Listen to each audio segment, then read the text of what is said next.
श्री राम जय जय राम। सच्चिदानंद भगवान की, सनातन धर्म की। अभी हम जिस जीवन से परिचित हैं या जिस जीवन को हम जीवन समझते हैं वो मृत्यु से घिरा हुआ है, या जिसको हम चेतन कहते हैं वो कुछ देर के बाद नहीं रहता। ये चैतन्यता का न रहना मालूम पड़ता है, पर ये सच्चाई नहीं है। इसीलिए आत्मा के जानने की आवश्यकता है। इसी तरह सुख, हमें जो सुख लगता है वो मन इंद्रिय विषय के संयोग में भासता है। भगवान ने कहा ये ही संस्पर्शजा भोगा दुख योन एवते आद्यंतवन्तः कौन्तेय न तेषु रमते बुधा। भगवान कहते हैं जो किसी के स्पर्श से, जैसे कान में शब्द का, नाक में गंध का, त्वचा में स्पर्श का, ये सब स्पर्श हैं। इंद्रियों से विषय के मिलने से भगवान ने कहा विषय और इंद्रियों के संयोग से जो सुख मालूम पड़ता है वह दुख पैदा करने वाला है। दुख योनय एवते, अर्थात ऐसे सुख से दुख का जन्म होता है। इसी तरह दूसरा समझ लो, जो जीवन नहीं रहता वो जीवन दुख देने वाला है। न रहने वाला जीवन किसी को मिल जाए तो जीवन कम, मौत ज्यादा है। तो जो जीवन अभी हमें लगता है कि हम जी रहे हैं, इसको मरने का खतरा है। और जो सुख हम पाते हैं उसका अंत हो जाता है। इसीलिए भगवान ने कहा दुख योन ये होते, वो दुख को जन्म देने वाले सुख। तो इसलिए हम निर्विषय की ओर, दृश्य से दृष्टा की ओर, जड़ से चेतन की ओर, और इतना ही नहीं, न रहने वाले सुख से नित्य सुख की ओर, न रहने वाले सुख के अनुभव से धीरे धीरे रहने वाले सुख की ओर चलें, और मरने वाले जीवन से मृत्योर्मा अमृतम गमय, मृत्यु की ओर नहीं अमृत की ओर चलो। तो जहां अभी हम जी रहे हैं वहां मौत का खतरा है। जो सुख हमें अनुभव होता है उसके न रहने का है। और ज्ञान भी प्रायः हमें जो मालूम पड़ता है उसमें न्यूनता अधिक होती जाती है। देखने में, सुनने में, खाने में, हर चीज की क्षमता बदलती है, घटती जाती है। शुरू में नहीं किसी को पता चलता। देखने की क्षमता चूंकि ये आंख के द्वारा जुड़ी है, और आंख ये भौतिक है, तो इसमें परिवर्तन होगा। अपरिवर्तनशील एक रस रहने वाला सिर्फ आत्मा। थोड़ा बहुत उदाहरण देते हैं आग का, उससे भी पहले हम कोशिश करेंगे बताएं। हम सब लोग ऐसी आग से परिचित हैं जो घटती बढ़ती है, छोटी बड़ी होती है, न्यून अधिक, अधिक हो जाती है, कम हो जाती है। उसी आग को हमने देखा है। तो घटने बढ़ने वाली आग वो ईंधन पर निर्भर है। तो कई संतों ने भी कहा कोई ऐसा दीपक या ऐसी आग, दिया भले अगम का, बिन बाती बिन तेल। हमने जितने दिए देखे वो किसी के साथ जलते हैं, स्वतंत्र नहीं।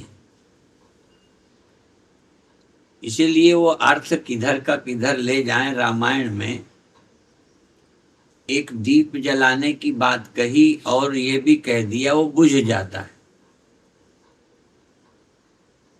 जो दिया भले वो हमारी दृष्टि नहीं है, समझाना कुछ है। गोस्वामी जी ने एक दिया जलाया और उसे बुझा दिया। सोहमस्मीति वृत्ति अखंडा, दीप शिखा सोई परम प्रचंडा, आत्म अनुभव सुख प्रकाशा, तब भव मूल भेद ब्रह्म नाशा, प्रबल अविद्या कर परिवारा, मोह आदि तब मिटहि अपारा, और तब सोई बुद्धि पाए उजियारा। ऐसे करके बताते बताते अंत में दिए को खतरे बुझ गए। तो जो भी दीपक और ज्ञान किसी के सहारे होगा वो चीज नाशवान खत्म हो जाएगी। अभी जब भी हम आग, तो घास की आग, लकड़ी की आग और पत्थर के कोयले की आग, तो इनका जीवन भी मटेरियल के अनुसार होता है। जैसी चीज में आग होगी वैसे उसकी उम्र होगी। तो अभी हमारा जीवन ये पंचभूत इनके इंद्रियों के आश्रित है। जैसे जैसे ये पुरानी होंगी इनका ज्योति घटती चली जाएगी। जैसे देखना, सुनना, चूंकि ये भौतिक हैं, ये जैसे जैसे पुराने होंगे, देखना, सुनना, सूंघना, हजम करना, इसी तरह से ये जीवन हमारा अभी दिखने वाले दिए और आग की तरह का है। जलता है पर बुझेगा। इसीलिए संकेत कर दिया दिया भले अगम का। अब वो सुनते हैं, बढ़ता है कि नहीं बढ़ता वही देखना है। दिया भले अगम का, बिन बाती बिन तेल। अब बिना तेल बत्ती का दिया जलेगा तो बुझेगा ही नहीं। जो तेल बत्ती के दिए हैं बुझेंगे। तो जो अभी हमारा जीवन अंतःकरण के अधीन है, शरीर के अधीन है, उसकी मौत हो। तो ऐसी आग को तलाशें जिसमें ईंधन की जरूरत नहीं, तेल बत्ती नहीं चाहिए। और रामायण में उन्होंने, तुलसीदास ने सोहमस्मी का दिया बुझा के भक्ति को मणि कहा। मतलब बुझने का खतरा जहां न रहे। हमारा प्रयोजन इससे नहीं है कि तुलसीदास ने क्या कहा। हमारा तो मतलब इससे है कि बिना मटेरियल का चेतन जो बुझे ना, उससे मतलब है। कोई विद्वान कुछ कहता है उसकी बात सुनना है, पर भगवान ने हमको भी दिमाग दे के भेजा है। तो हम भी उस बुद्धि का प्रयोग करके देखें कि कोई ऐसा चेतन जो वृत्ति के अधीन नहीं है। तो अभी हमारा चैतन्यता वृत्ति ये जागृत वृत्ति है। और जब किसी चीज को सुनते, देखते, समझते, महसूस करते हैं तो मनोवृत्ति के सहारे, यदि चित्त वृत्ति ना हो तो आप कुछ जान ही नहीं सकते। तो जो विषय के प्रकाशने वाला ज्ञान है वो गुणों की वृत्ति के अधीन, पर जो सचमुच ज्ञान है वो जलने बुझने वाला नहीं। वृत्ति ज्ञान सुनना, देखना, सूंघना, छूना, जानना, ये वृत्ति में आरूढ़ होता है ज्ञान, तो इनको हम प्रकाशते। पर जो दीपक, जो ज्योति वृत्ति के अधीन नहीं है, इसीलिए पहले योगाभ्यास करते, योगस चित्त वृत्ति निरोधा, चित्त की वृत्तियों का निरोध करे, फिर देखे क्या बचा। और फिर तदा दृष्टुम स्वरूपे अवस्थानम, तो ये जो वृत्ति का निरोध हो जाएगा, तो ये जो दृष्टा अभी कहीं स्थित है, ये दृष्टा किसी में किसी में किसी में स्थित है, तो क्या होगा, वृत्ति का निरोध होगा, तो तदा दृष्टु स्वरूपे अवस्थानम, ये अपने स्वरूप में स्थित हो जाए। इसकी जो विशेषता वृत्ति की है वो खोकर निर्विकल्प, जहां वृत्ति का विकल्प नहीं, निर्वृत्तिक चेतन, जिस चेतन को वृत्ति की जरूरत नहीं, और वृत्ति की जरूरत भी है तो विषय ज्ञान के लिए, अपने होने के लिए नहीं। तो हम क्या करें, मृत्यु से अमृत की ओर चलें, मरने वाले ज्ञान से, वृत्ति ज्ञान से नित्य ज्ञान की तरफ, और विषय संयोग के सुख से आत्म सुख की ओर चले।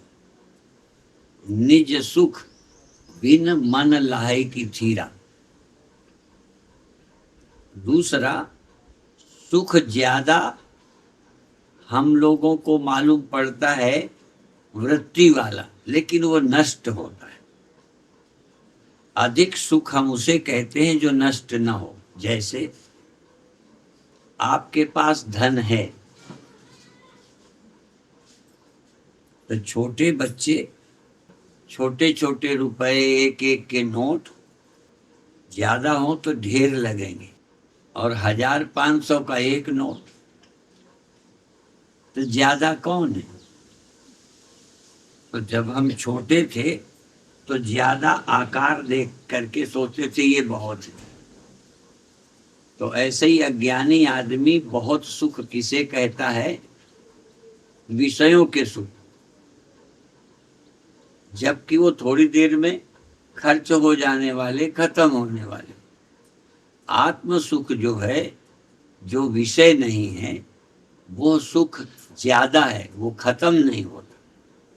जैसे खर्च से खुटे नहीं, और चोर जिसे लूटे नहीं, और पार्टनर जिसको बंटवारा ना कर पावे। पर अभी हमारे पास जो कुछ है वो खत्म हो जाता है। तो जो सुख किसी के अधीन होगा वो टिकाऊ नहीं होगा। इसलिए योग दर्शन वृत्ति के बिना जो रहता है, इसलिए योग ध्यान देता है वृत्ति के निरोध पर। और हम लोग वृत्ति के निरोध पर नहीं कहते, पर एक बार उसे समझने पर जोर देते हैं, जो कभी खत्म नहीं। और भी बचपन में हम लोग खेतों में जाते थे तो चने भूनकर खाने के लिए आग ले जाया करते। एक समय था कि हम लोग आग खेतों में ले जाते थे। अब कोई आग लेके नहीं जाता, माचिस लेके जाता। इसी तरह पहले माचिस रखते थे बीड़ी पीने वाले, बाद में वो लाइटर रखते। तो सुविधा, तो जो आग ले जानी पड़ती थी अब आग नहीं ले जाना पड़ता, माचिस से काम चल जाता है। इसी तरह आम लोग इसे जीवन समझते हैं जो मालूम पड़ता है, पर योगी या विज्ञानी जो ठीक ठीक समझते हैं वो जीवन को बचाकर नहीं, कहते जाए तब भी जीवन जाता ही नहीं, जैसे आग जाती ही नहीं।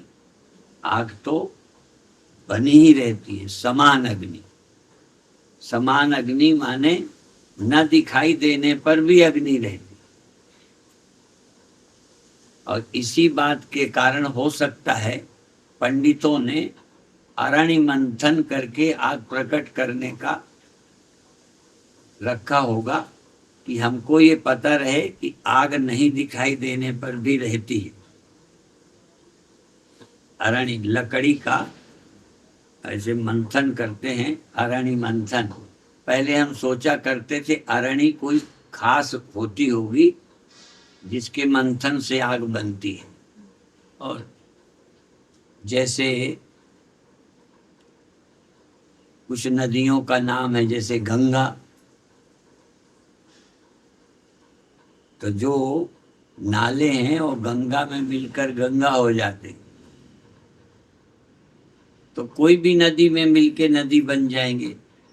तो शुरू शुरू में हम अरणि विशेष किसी लकड़ी को समझते थे, और शुरू शुरू में जब मंदिरों में शीशा लगा तो हमें एक मंदिर पंढरपुर में महाराष्ट्र में देखा, तो हमें लगा ये शीशा कोई नए किस्म का होता है जिसमें बहुत फोटोएं दिखती है, पर कोई खास नहीं, यही शीशा होता है।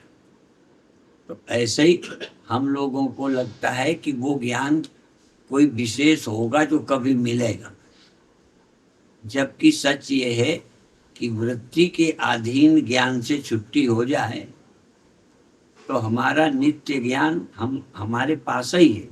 हम ज्ञान स्वरूप ही हैं, ज्ञान के भंडार हैं, ज्ञान हमसे उपजता है।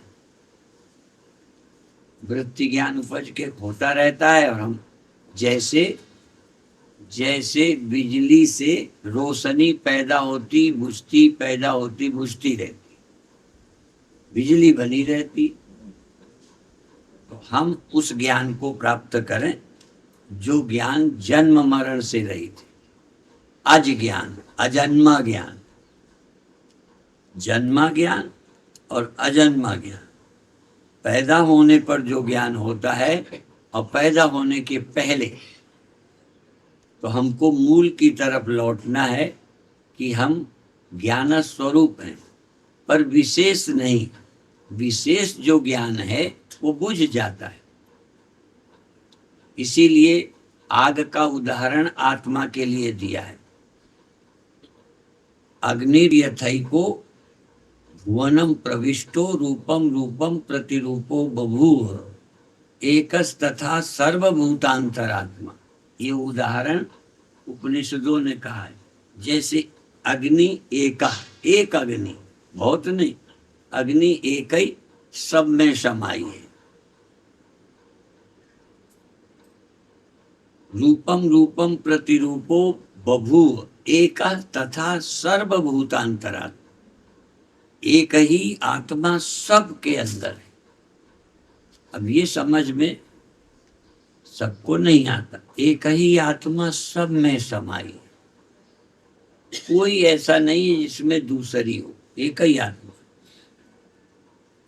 और रूपम रूपम प्रतिरूपो बहिश्च, सब में सब रूप भी है, उससे अतिरिक्त भी है, उसका अंत नहीं है। आत्मा शरीर में है, शरीर नहीं है तहां भी है, पर भासती कहाँ है? जहां शरीर है। जैसे रोशनी बिजली में कहाँ भासती है? जहां बल्ब लगे।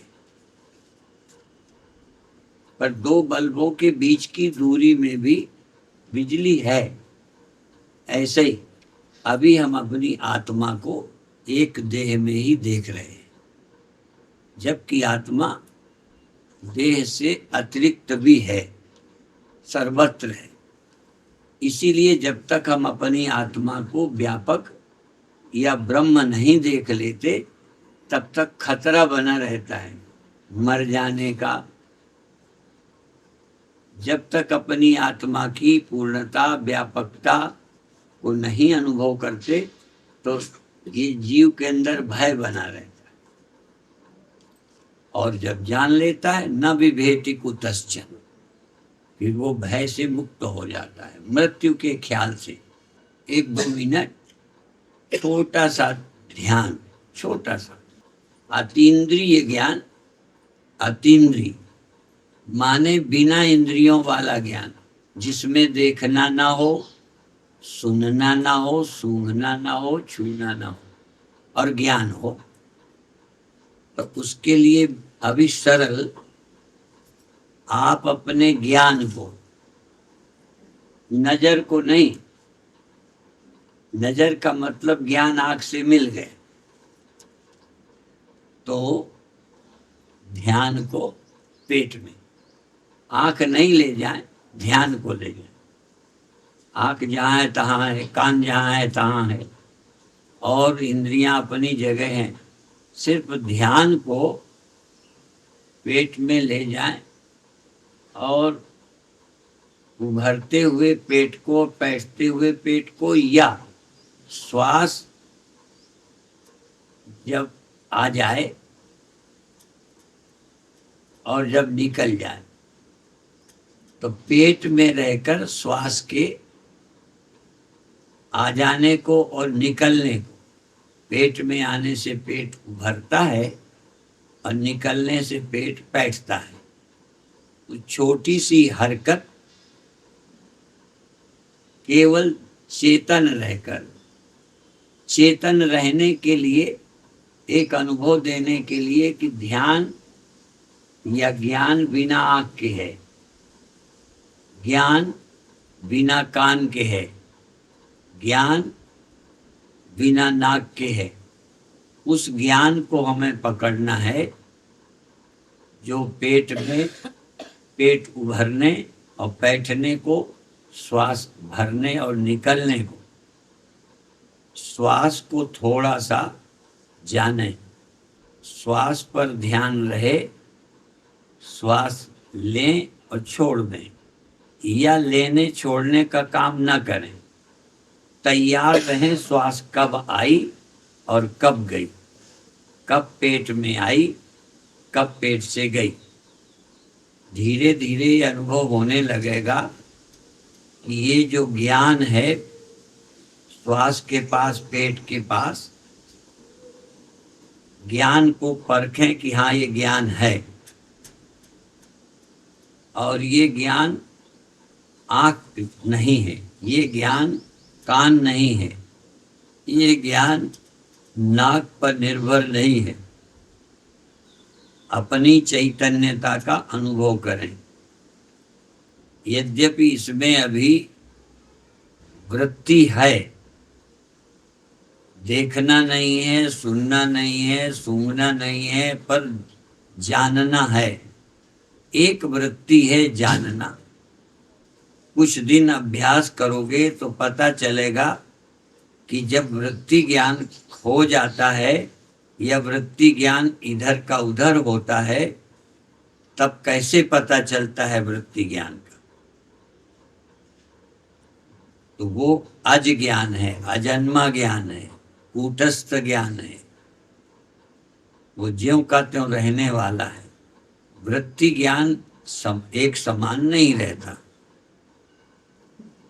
पर अनुभव करने के लिए थोड़ी देर इस श्वास के स्पंदन को, श्वास के कंपन को, श्वास की क्रिया को जाने, शांत रहें, प्रसन्न रहें। अभी तक और किसी को मैं समझते थे, आज इस चैतन्य को मैं समझो। मैं चेतन हूं, श्वास का पता चलता है, छोटी सी क्रिया का पता चलता है। इस चैतन्य दो चीजें हैं, एक श्वास और एक चेतन, एक पेट की क्रिया और एक चेतन। तो पेट की क्रिया और श्वास का जानना नंबर 2। नंबर 1 में तुम चेतन, तुम चेतन हो, ये होश जगाओ। तुम चेतन हो, ये होश जगाओ। श्वास का जानना सिर्फ इसलिए है कि तुम ये जान सको कि श्वास का मैं दृष्टा हूं, श्वास का मैं प्रकाशक हूं, क्रिया का मैं ज्ञाता हूं। तुम इंद्रिय रहित चैतन्य को जान सको। बिना इंद्रियों के जो रहता है चेतन, अतीन्द्रिय ज्ञान, बिना इंद्रियों का ज्ञान, श्वास और पेट की क्रिया, भीतर का शून्य, भीतर का खालीपन और उसमें रहने वाला चैतन्य, चेतन ज्योति, चैतन्य ज्योति, ज्ञान ज्योति जल रही है। यहाँ अनेक वृत्तियां नहीं रह गई, एक वृत्ति रह जाती है। थोड़ा प्रैक्टिस करोगे तो पता चलेगा अनेक वृत्तियां खत्म, एक वृत्ति रह गई। और ये एक वृत्ति भी कभी लय हो जाती, कभी प्रकट हो जाती। वृत्ति ज्ञान के वृत्ति साक्षिणम विद्धि, वृत्ति के बुद्धि के साक्षी को जानो। इस वृत्ति का बुद्धि का भी साक्षी है। वो कौन है? तुम माने आंख नहीं, तुम माने कान नहीं, तुम माने शरीर नहीं। जो इस वृत्ति बुद्धि का साक्षी है वो तुम। मैंपन अभी तक बैठे लेटे खड़े मोटे पतले शरीर में रहता रहा। आज धीरे से कहो ये मैं है। इस चैतन्य को मैं समझो। इससे अगली अवस्था है जब ये वृत्ति ज्ञान भी लय हो और फिर प्रकट हो, तब इस वृत्ति ज्ञान के लय और उत्थान,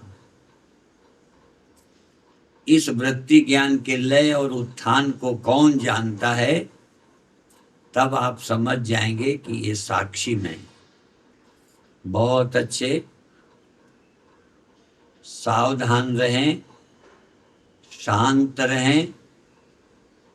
यहाँ करना कम है, सावधानी और शांति, शांत और सावधान।